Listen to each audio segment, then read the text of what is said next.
এরকম একটা ঝাল ঝাল ভর্তা বানিয়ে ধোয়া ওঠা গরম ভাত দিয়ে এরকম পাটা মুছে খেতে কে কে পছন্দ করেন, কার কার ভালো লাগে অবশ্যই কমেন্টে জানাবেন। তো আজকে আপনাদের মাঝে আমি একদম ইউনিক একটা ঝাল ঝাল ভর্তার রেসিপি নিয়ে হাজির হয়ে গেলাম আমার ভর্তার লাভার চ্যানেলে। তো আসসালামু আলাইকুম, সবাই কেমন আছেন? দেশ ও দেশের বাহিরে যাই যেখান থেকে আমার ভিডিওটা দেখছেন সবাইকে জানাই ভর্তার লাভার চ্যানেলে স্বাগতম। তো দেখেন অনেকটাই লোভনীয়, অনেকটাই স্বাদ, খেতে কিন্তু দুর্দান্ত লাগে। জাস্ট অমৃত মুখে দিলেই একদম সরিষার তেলের ঝাঁঝালো ঘ্রাণ আর লাল মরিচের ঝাল আর হলো একসাথে মিশিয়ে খুবই স্বাদ, একটা সুস্বাদু অমৃত লাগে। তো এই ভর্তাটা বানাতে কি কি উপকরণ লাগছে আর কীভাবে বানালাম চলেন গিয়ে দেখি। তো এটা কিন্তু লতির ভর্তা, সুস্বাদু লতির ভর্তা। তো এটা কিভাবে বানাইছি আপনাদেরকে দেখাইতাছি। তো এখানে এক মোটা লতি আনা হয়েছে আর এগুলো বাজার থেকে আনা হয়েছে, আমার ক্ষেতেরও না কিংবা ঘরেরও না। তো এইখান থেকে আমি লতিগুলো ভালো করে বেচে তারপর ভর্তা বানাবো। তো সবগুলো লতি আমার লাগবে না, এখান থেকে আমি অর্ধেকগুলো ভর্তা বানিয়ে নিব আর অর্ধেকগুলো আমি রেখে দিব। তো দেখেন একটা নাইফের সাহায্যে আমি লতিগুলো বেছে নিতেছি। একটা লতি আমি কীভাবে প্রসেসে বাছলাম সেটা আপনাদের মাঝে শেয়ার করতেছি। তো লতিগুলো কিন্তু পরিষ্কারই ছিল, একদম সহজ ছিল, মানে অনেকটা কষ্ট হয় নাই, একদম সহজেই কিন্তু বেছে নিয়েছি আর খুব একটা সময়ও লাগে নাই।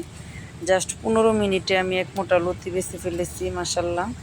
তো একদম কচি লতিগুলো, আর এটা দিয়ে আজকে দুর্দান্ত স্বাদের মজাদার ভর্তা রেসিপিটা আমি শেয়ার করব। তো আপনাদের মাঝে 1 থেকে 2টা লতি আমি কেটে দেখাইতাছি কিভাবে যে কেটে নিলাম।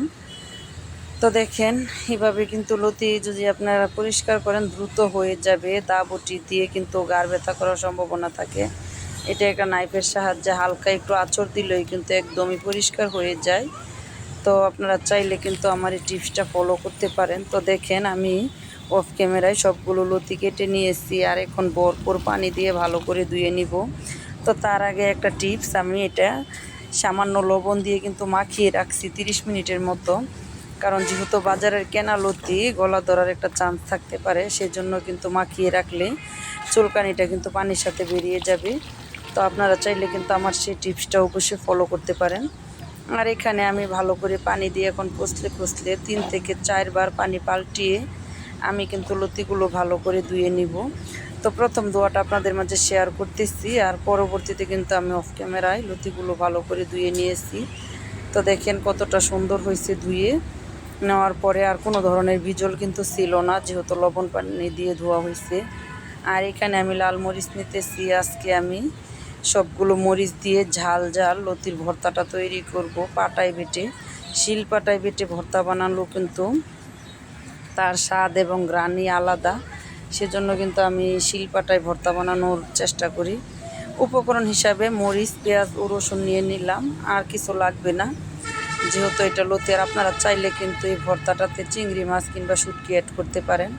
তো আমি ওগুলো কিছু দেব না, আজকে শুধু এইভাবে আমি ভর্তাটা তৈরি করে নেব।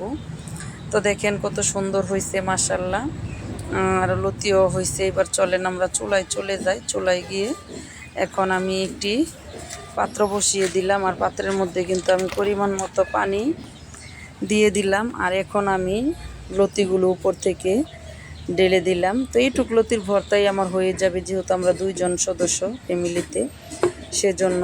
আর এখন দেখেন খুব সুন্দর করে আমি ডেকে দিলাম, ডেকে দিয়ে চুলায় আগুন দিয়ে কিন্তু আমি সিদ্ধ বসিয়ে দিব। তো দেখেন মাশাল্লাহ বেশি সময় লাগে নাই, প্রায় 3 মিনিটের মতো সিদ্ধ করার পর ওই আমার লতিগুলো কিন্তু একদমই সিদ্ধ হয়ে গেছে। তো সিদ্ধর পরেও কিন্তু আরও কিছু কাজ আছে, যেটা যেই প্রসেসে করলে ভালো লাগে ওই প্রসেসে কিন্তু সেই কাজটা করতে হয়, তা না হলে কিন্তু খেতে ভালো লাগে না। প্রতিটা রান্নারই কিন্তু একটা নিয়ম শৃঙ্খলা আছে, নিয়মের বাহিরে রান্না করলে কিন্তু এটার স্বাদটা নষ্ট হয়ে যাবে আর বেস্বাদ হয়ে যাবে, এটা আমরা সবাই জানি। তো যেটা তেল দিয়ে ভাজার দরকার ওইটা তেল দিয়েই ভাজতে হয়, যেটা তেল ছাড়া ভাজার দরকার ওইটা তেল ছাড়াই ভাজতে হয়।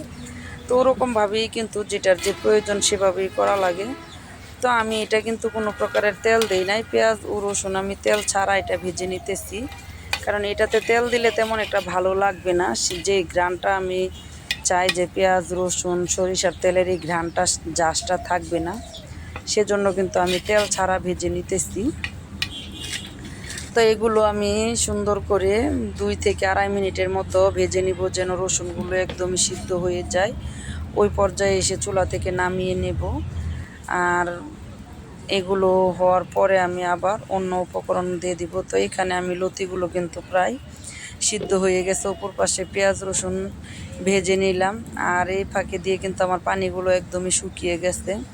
তো আমি লতিগুলোকে হালকা একটু টালা টালা করে নিব, সেজন্য কিন্তু আবারও একটু উল্টে পাল্টে নেড়ে চেড়ে পানিটা শুকিয়ে নিতেছি। তো আপনারাও কিন্তু লতির পানিটা শুকিয়ে নেবেন, তাহলে কিন্তু ভর্তাটা খেতে ভালো লাগবে আর ভালো একটা ঘ্রাণ এবং স্বাদ পাবেন।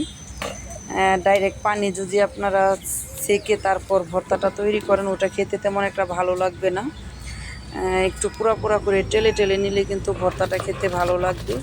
তো আমি হালকা আছে ডেকে ডেকে তারপর একদম শুকনো করে ভেজে নিয়েছি। আর মরিচটা কিন্তু আজকে আমি ভাজি নাই, আমি লাল মরিচ দিয়ে ডাইরেক্ট ভর্তা বানাবো। ওইটাও কিন্তু খেতে অনেকটা ভালো লাগে। মরিচটা ভেজে ভর্তার এক স্বাদ, আর এরকম শুকনো ভর্তারই আরেক স্বাদ। তো আমার কাছে শুকনোটাই ভালো লাগে, ছোটোবেলা থেকে মা চাচিদের দেখে আসছি এই সিস্টেমে লতির ভর্তা তৈরি করতো। তো ওদের টিপসটাই আমি ফলো করে নিলাম, আর আমার কাছে বেশ ভালোই লাগে এভাবে ভর্তাটা তৈরি করলে, যার কারণে আমি এভাবে ভর্তাটা তৈরি করি। তো মরিচ বাটা হয়ে গেছে, এখন কিন্তু রসুনের কোয়া বেটে নিতেছি। তো ভিডিও দেখতে দেখতে যারা এই পর্যায়ে চলে আসছেন, ছোট্ট একটা লাইকের অনুরোধ করলাম। যারা এখনও একটা লাইক দেন নাই, তাদের কাছ থেকে লাইকটা চেয়ে নিলাম। প্লিজ আপু ভাইয়ারা অবশ্যই একটি লাইক দিয়ে ভিডিওটা দেখা শুরু করেন। আর আপনাদের কাছে বিনীত অনুরোধ, আপনারা কেউ আমার ভিডিওটা টেনে টেনে স্কিপ করে দেখবেন না, একটু ফুল ওয়াচ করে দিবেন, তাহলে আমি কিছুটা ওয়াচ টাইম পাবো। যেহেতু আমার নতুন চ্যানেল, আমার লাইভ করার কোনো ইচ্ছে নাই, কারণ লাইভ করলে কিন্তু আইডির র্যাম কমে যায়। সেজন্য চেষ্টা করব যে ভিউজের মাধ্যমে ওয়াচ টাইমটা পূরণ করতে পারি। তো আপনারা অবশ্যই একটু আমার পাশে থাকবেন এবং সাপোর্ট করবেন। আর এই পর্যায়ে এসে আমি কিন্তু লতিটা দিয়ে দিলাম। তো লতিটা দিয়ে আমি আলতো হাতে বেটে নিব। এটা তেমন চাপ দিয়ে বাটার কিংবা ফ্রেশ করার কিছু নেই, একটু আলতো হাতে বেটে নিলেই হয়ে যাবে। আর ভর্তাটা যে কতটা স্বাদ, অবশ্যই একদিন ট্রাই করে দেখবেন, খেতে কিন্তু ভীষণ স্বাদ লাগে। আমার মুখের কথা বিশ্বাস করবেন না, আপনারা অবশ্যই ঘরে করে খেয়ে দেখবেন। আলহামদুলিল্লাহ, জিভে জল আসার মতো একটি রেসিপি, অনেকটাই স্বাদ, অনেকটাই লোভনীয়।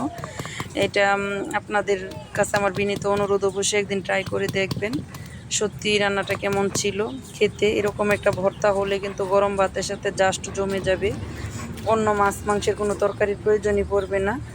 তো এই পর্যায়ে এসে বিদায় নিলাম। সবাই ভালো থাকবেন, সুস্থ থাকবেন, বর্তার লাভার চ্যানেলে থাকবেন। তো আমি লবণ দিয়ে লাস্ট কালি একটু কাঁচা সরিষার তেল দিয়ে তারপর এখন ভর্তাটা উঠিয়ে নিব। তো আজ এই পর্যায়েই আর কথা বাড়াতে চাচ্ছি না, আমি এখন বিদায় নেওয়ার পালা। এই পর্যায়ে খেলে আমি বাটিতে উঠিয়ে নেব, এটাতে আর কিছু করার নেই। তো পরিবেশনই শেষ। আল্লাহ হাফেজ। আসসালামু আলাইকুম ওয়া রাহমাতুল্লাহি ওয়া বারাকাতুহু।